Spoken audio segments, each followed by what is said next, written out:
اس ideological threat کے باوجود، کیونکہ اس وقت ضرورت تھی تو وہ جنگ تو سب نے مل کے لڑ لی، لیکن جیسے ہی پوسٹ ورلڈ وار 2 ایرا آیا تو ایک دم سے پھر ڈسٹینسز ہو گئی یو ایس کے، اس کے ویسٹرن ایلائز کے، سوویت یونین کے ساتھ، اور یوں یہ بلاک ہمیشہ سے الگ رہا، چائنا اینڈ رشیا۔ اب اگر آج صرف ہم رشیا کی بات کریں تو جو فرسٹ کولڈ وار دنیا میں تھی وہ رشیا کے ساتھ ہی سٹارٹ ہوئی، یہ وہی دور ہے جس کی میں بات کر رہی ہوں، اور پھر وہ جا کے ختم ہوئی کوئی 1990s میں۔ 1975 میں ایک ہیلنسکی ایگریمنٹ بھی ہوا، اس کے اوپر میں بعد میں بات کروں گی، جس میں یہ ڈیسائیڈ کیا گیا تھا اس کولڈ وار کی ٹینشن کو تھوڑا سا کم کرنے کے لیے کہ سوویت یونین، یورپین یونین اور یو ایس ایک دوسرے کی جیوگرافیکل باؤنڈریز کو چینج کرنے کی کوشش نہیں کریں گے اور ایک دوسرے کے انٹرنل میٹرز میں انٹرفیئر نہیں کریں گے۔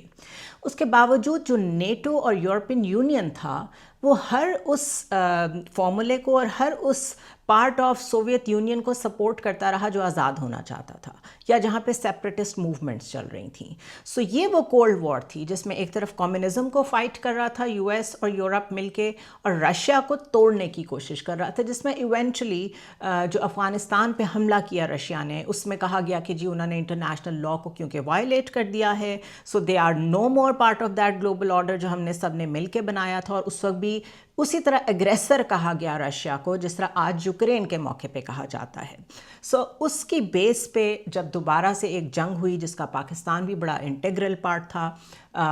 پورا یورپ، نیٹو،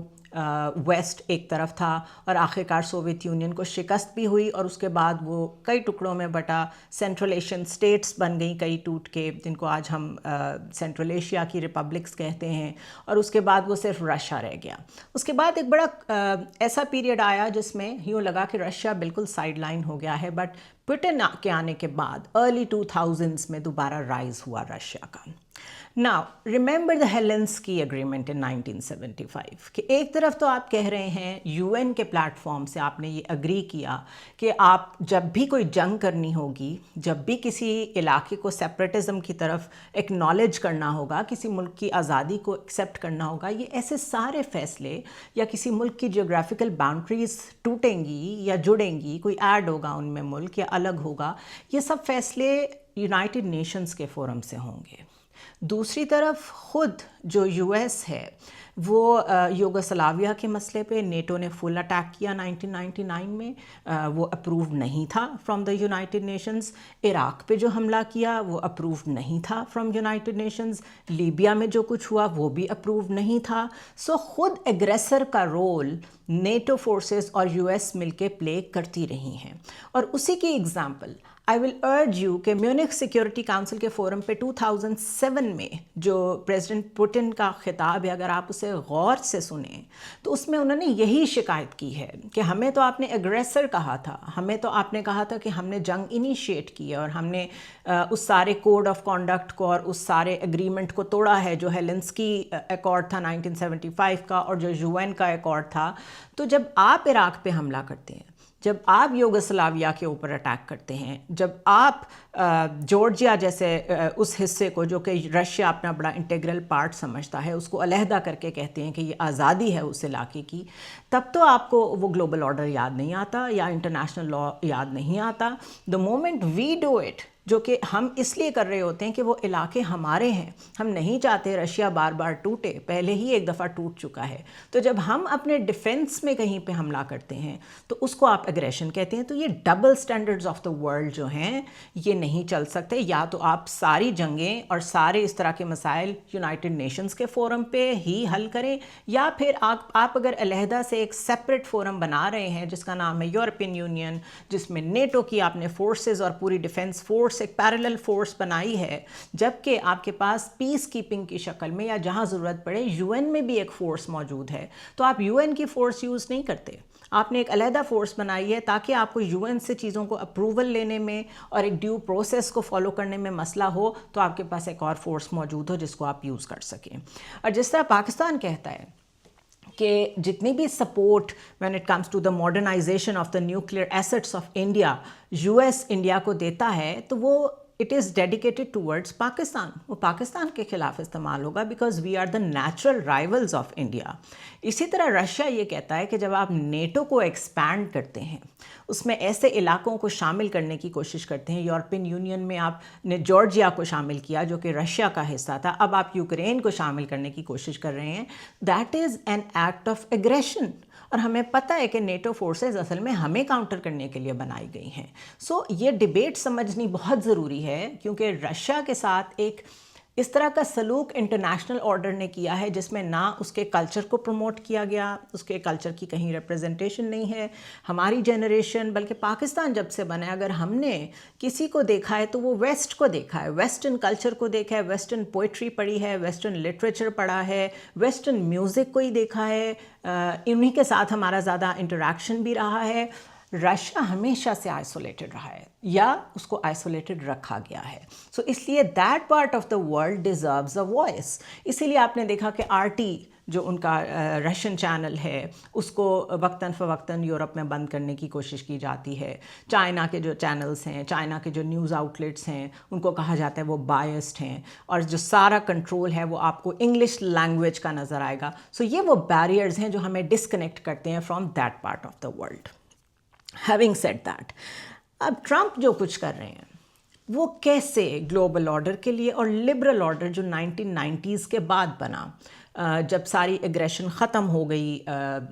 بظاہر کمیونزم کے ساتھ، رشیا کے ساتھ، تو پھر ایک نئی تھریٹ تو چاہیے تھی. پھر سیکنڈ کولڈ وار چائنا کے ساتھ سٹارٹ ہوئی. اور دوسرا پرابلم یہ ہوا کہ ابھی جو حماس اور اسرائیل کا مسئلہ کھڑا ہوا ہے، بلکہ حماس اور اسرائیل تو یہ لوگ جان کے کہتے ہیں کیونکہ دے جسٹ وانٹ کہ پیلسٹائن ورسز اسرائیل نہ کہا جائے، حماس ورسز اسرائیل کہا جائے کہ ہم تو حماس کے خلاف لڑ رہے ہیں.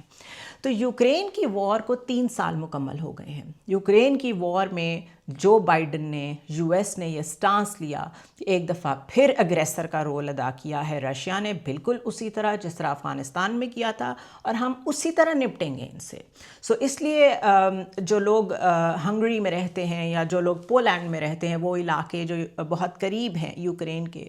وہاں کچھ میرے فرینڈز ہیں وہ بتاتے ہیں کہ جب جنگ سٹارٹ ہونے والی تھی اس سے پہلے ایک بڑا پیسفل ایویکویشن کرایا گیا سیولینز کا فرام یوکرین، اور لوگ اپنی مہنگی مہنگی گاڑیاں اپنی پوری ویلتھ کے ساتھ جو ہے وہ پولینڈ میں آئے، ہنگری میں آئے، اور ڈفرینٹ ایریاز جو ایسٹرن یورپ کے ہیں وہاں پہ آ کے ان کو آباد کیا گیا. ان ملکوں کو ایڈ دی گئی کہ ان کو آپ نے اکوموڈیٹ کرنا ہے جب تک وہاں جنگ چل رہی ہے تب تک. So it was a planned war. وہاں سے یوکرینینز کو نکالا گیا، اس کے بعد یہ سب کچھ سٹارٹ ہوا. تو اب جب یوکرین وار کو 3 سال ہو گئے ہیں اور آپ مستقل اگریسر کے طور پہ ٹریٹ کر کے رشیا کے ساتھ جو کر سکتے تھے آپ نے کیا ہے. آپ نے اپنا پورا ڈیفنس سسٹم جو ہے وہ زیلنسکی کو فرنٹ پہ رکھ کے اس کے خلاف کھڑا کر دیا، رشیا کے خلاف. اور جب پیلسٹائن میں بالکل وہی کچھ ہو رہا ہے جو انٹرنیشنل گلوبل آرڈر الاؤ نہیں کرتا، جو یونائٹڈ نیشنز الاؤ نہیں کرتا. فار ایگزامپل، آپ کبھی بھی as an accessory of war civilians کو یوز نہیں کریں گے. تو یوکرینینز کو تو آپ نے وہاں سے ایویکویٹ کرا دیا تھا، پیلسٹینینز آپ سیولینز کو مار رہے ہیں. دوسرا، یونائٹڈ نیشنز کا چارٹر کہتا ہے آپ ہیومینیٹیرین ایڈ ورکرز کو اٹیک نہیں کریں گے. اسرائیل اور US کیونکہ ایک ہی اینٹیٹی اب سمجھے جاتے ہیں، انہوں نے UN کی دھجیاں اڑا کے رکھ دی ہیں. کوئی سلامتی کونسل کی میٹنگ ایسی نہیں ہے جس میں ویٹو نہ کیا ہو سیز فائر کو US نے. سو جنگ انیشیٹ کرنے والے تو آپ خود ہیں. اسی طرح یہ آج سے تو نہیں ہو رہا، یہ تو جب سے اسرائیل بنا ہے. The very creation of Israel was on the land of Palestine. ان کی زمین پہ آپ نے آباد کروانا شروع کر دیا تھا، اسرائیلیز کو لے جا کے، جیوز کو لے جا کے ان کی آباد کاری وہاں سٹارٹ کرنا itself was illegal according to international law. پھر جس طریقے سے اس وقت وہاں پہ فیمائن ہے، قحط ہے، لوگوں کے پاس کھانے کے لیے نہیں ہے، ڈاکٹرز نہیں ہیں، ہاسپٹلس کو بومب کیا گیا ہے، پورا غازہ اس وقت ایک قبرستان کی شکل اختیار کر چکا ہے. تو انٹرنیشنل لا اور لبرل آرڈر کی دھجیاں تو یو ایس نے خود اڑا دی ہیں. And also the hypocrisy of the western world کہ یوکرین کی وار کو وہ کیسے ٹریٹ کرتے ہیں. کتنی فکر ہے ابھی بھی یورپ کو کہ کہیں ڈونلڈ ٹرمپ جو ہے وہ ساری ڈائریکشن وہ والی نہ لے لیں جس میں ہم اکیلے رہ جائیں اور ہمیں اکیلے رشیا کو فائٹ کرنا پڑے, اور یوکرین وار کے فیوچر کے لیے وہ روز اکٹھے ہو رہے ہیں کہ اس کی فنڈنگ کہاں سے آنی ہے. وہاں no one is talking about Palestinians, بلکہ پیلسٹائن کے بارے میں بات کرنے والوں کے ساتھ جو سلوک یو ایس میں ہو رہا ہے وہی جرمنی میں ہو رہا ہے. اب جرمنی میں بھی وہاں پہ اسٹوڈنٹس کو ٹارگٹ کرنا شروع کر دیا گیا ہے. سو جو لبرل آرڈر کا کولیپس ہے یا یونائٹڈ نیشنز جیسا سسٹم جو 1945 ورلڈ وار کے بعد بنا, اس سب کا کولیپس جو ہے اس کا سب سے بڑا ذمہ دار رشیا ہے یا یو ایس ہے. یو ایس نے تو بارہا اس کی دھجیاں اڑائی ہیں. میں نے عراق وار کا ذکر کیا, لیبیا کا ذکر کیا. سو جو ڈبل سٹینڈرڈ ہے کہ جب آپ کو لگے کہ یہاں ضرورت ہے آپ اس کو ہولی وار بنا دیں, آپ اس کو مورالٹی کی وار بنا دیں, آپ اگلے کو اگریسر کہیں, آپ اس کے اوپر سینکشنز لگائیں, اور جب آپ کو ٹھیک لگے تو پھر آپ ان کے ساتھ تعلقات بھی بڑھانا شروع کر دیں, اور دوسری جو آپ کے ایلائز ہیں ان کو آپ اکیلا چھوڑ دیں. سو یہ پک اینڈ چوز کی پالیسی آف یو ایس جو ہے, یہ اس کو کہہ رہے ہیں جو اینالسٹ ہیں وہ کہہ رہے ہیں کہ U S is going towards an isolationist approach, اکیلا ہوتا جا رہا ہے. دیٹ از نمبر ون, کیونکہ اپنے ایلائز کو ہی آپ نے ٹیرفس کا بھی نشانہ بنا دیا ہے, آپ کی فارن پالیسی بھی ان کے اگینسٹ جا رہی ہے. یورپ کے ملکوں میں جتنی بھی رائٹ ونگ جماعتیں ہیں ٹرمپ ان کو سپورٹ کرتے ہیں. اس کا مطلب ہے کہ آپ وہاں کے پولیٹیکل سسٹم میں بھی انٹرفیئر کر رہے ہیں. سو ان دو وارز نے یہ ثابت کیا ہے, Israel's war on Palestine and Ukraine war with Russia, اس نے یہ ثابت کیا ہے کہ دنیا کا لبرل آرڈر کولیپس کر چکا ہے. یو این کی کوئی حیثیت نہیں ہے, وہ صرف ایک آفس ضرور رہ گیا ہے, ایک تھنک ٹینک ضرور رہ گیا ہے. لیکن جس طریقے سے یو ایس نے اسرائیل کے ساتھ مل کے ہیومینیٹیرین ایڈ کو تباہ کیا ہے, وہاں پہ بچے بھوکے ہیں, وہاں پہ پریگننٹ ویمن ہیں, وہاں پہ اینستھیزیا نہیں ہے آپریشنز کرنے کے لیے, لوگوں کی لمز نہیں ہیں, ربل کے نیچے پتہ نہیں کتنے لوگ ہیں. یہ تو میرا خیال ہے ہولوکاسٹ 2 ہے. اور اس دور میں ہے جس دور میں ہم یہ سوچتے ہیں کہ ایک لبرل آرڈر موجود تھا.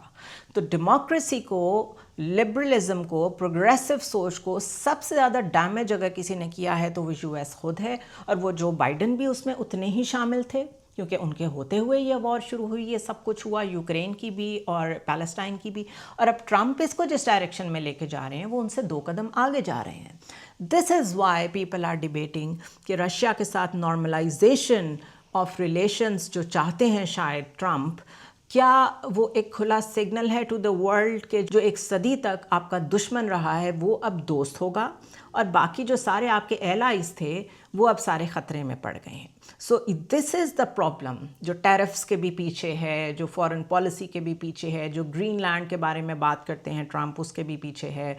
اس کے علاوہ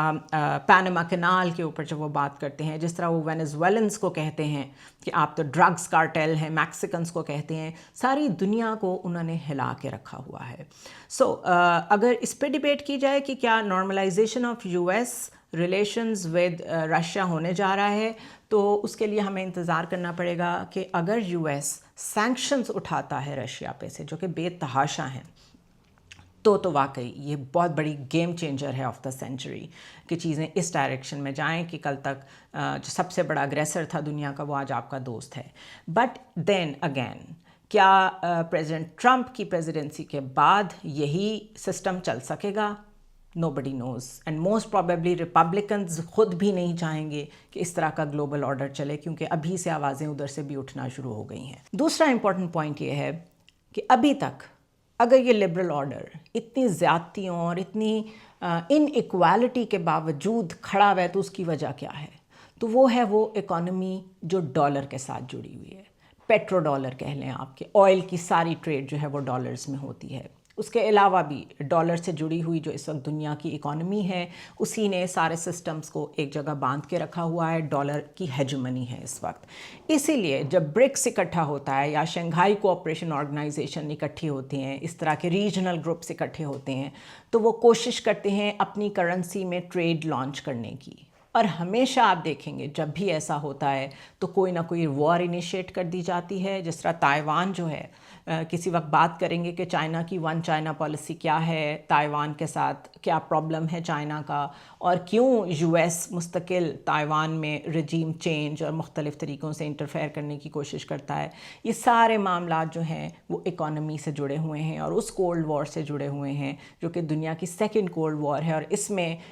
جو کمپٹیشن ہے it is between U S and China. So یہ وہ پورا سنیریو ہے جو میں آپ کو سمجھانا چاہ رہی تھی کہ یہ باتیں کیوں ہو رہی ہیں، یورپ کیوں پریشان ہے، ٹیرف اتنا بڑا مسئلہ کیوں ہے، سارا گلوبل آرڈر ڈسٹرب کیوں فیل ہو رہا ہے. یہ دو جنگیں جو ہیں ان کا کمپیریزن بہت ضروری ہے، اور اب ٹرمپ کیا چاہ رہے ہیں اور اس کی وجہ سے، ان کی سوچ کی وجہ سے اب دنیا کس ڈائریکشن میں جا رہی ہے، یہ سوچنا اور اس پہ ڈیبیٹ کرنا ضروری ہے. نیکسٹ آئی ول ٹرائی کہ میں چائنا اور رشیا کی تھوڑی سی ہسٹری آپ کے سامنے پیش کروں تاکہ you have a better idea to understand کہ ان کنٹریز نے کس طرح اتنی سینکشنز کے ساتھ سروائیو کیا ہے اور یہاں تک پہنچے ہیں. آئی ول سی یو ٹمارو.